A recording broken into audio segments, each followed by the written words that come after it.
Former member Colorado is coming off a tough loss with another rivalry on deck Saturday. The large group of people waiting for Coach Prime to fail, well, they did not have to wait long this season, but most of the talk right now is on his son, Shedeur Sanders, and his comments and actions following the loss. So, of course, we want to get the real story here. There's no one else we would call but this guy, an Adam Munster Tiger from Buff Stampede. And Adam, things are always going to get picked apart because of the attention on this program, but there were a few things drawing criticism. Shedeur Sanders, of course, leaving the game with 2 minutes on the clock, and then he was critical of teammates afterwards. So you know better than anyone. You're there.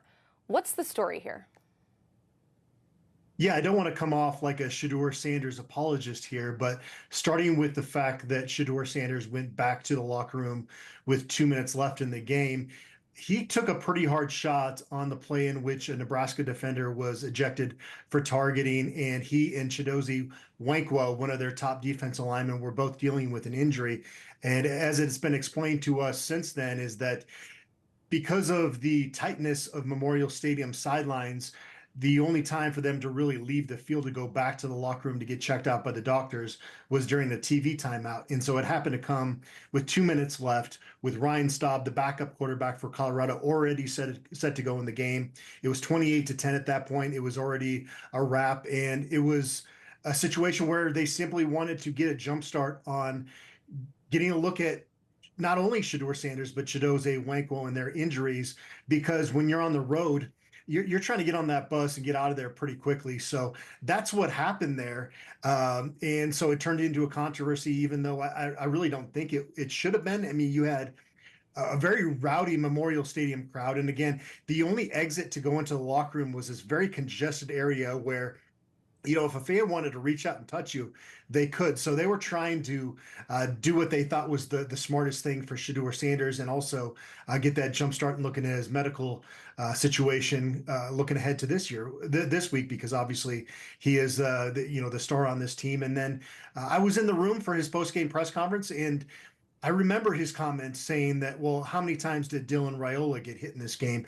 That's really the only comment in that entire press conference where he said anything that would be construed as something against Colorado's offensive line. He actually didn't take the bait on some of those earlier questions. It's only about 5.5 minutes if you want to go back and watch the video of that. And, you know, I'll be honest with you, it's pretty impressive that Shedeur Sanders hasn't said more than that to this point.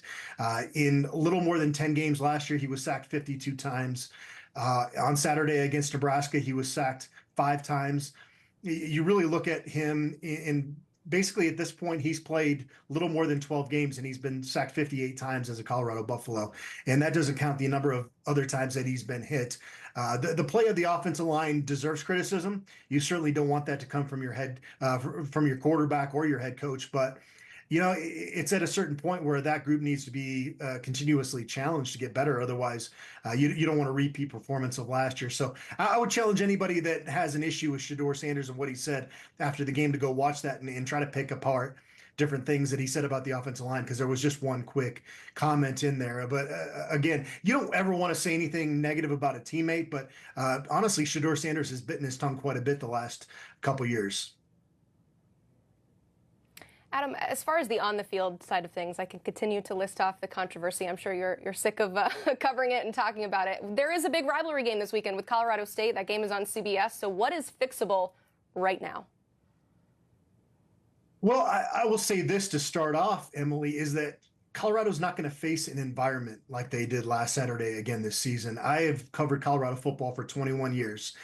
And I don't think I've seen an environment quite as electric as what Nebraska had last weekend in Lincoln. You know, Colorado had beaten Nebraska 3 in a row since they were last conference rivals, and this was the last game for the foreseeable future. And so Nebraska couldn't have possibly been more motivated. And, you know, that's a good football team in Lincoln. I think they're going to do well in the Big Ten this year. And it was also a bad matchup for Colorado. We talk about Colorado's offensive line being kind of the Achilles heel of this program since Coach Prime took over. And Nebraska's strength was on their defensive line, especially on the interior of their defensive line. And so it was a test for that group, and they failed it. Now they go to Fort Collins against a Colorado State team that's had very extreme opponents. They go from playing Texas in week 1 to Northern Colorado, an FCS program, in week 2. So they were, I guess you could say, very tested in week 1, but they didn't show much of a pulse. They were shut out in that football game. So this is an opportunity for Colorado to get back on track. It's not going to be easy. This is going to be a ruckus atmosphere up at Colorado State. They feel like they let one get away from them last year in Boulder. So it should be an entertaining game, but this might be the weakest opponent left on Colorado's schedule. So they've got to show up this week. You hate to say must win in week 3, but it might just be that. It's more of a mood must win for sure. Adam, thank you so much for breaking that all down for us. You can check out more of his work at buffstampede.com. Adam does a great job chronicling everything happening in and around the program. We'll have boots on the ground coverage from this big matchup against Colorado State on CBS this Saturday.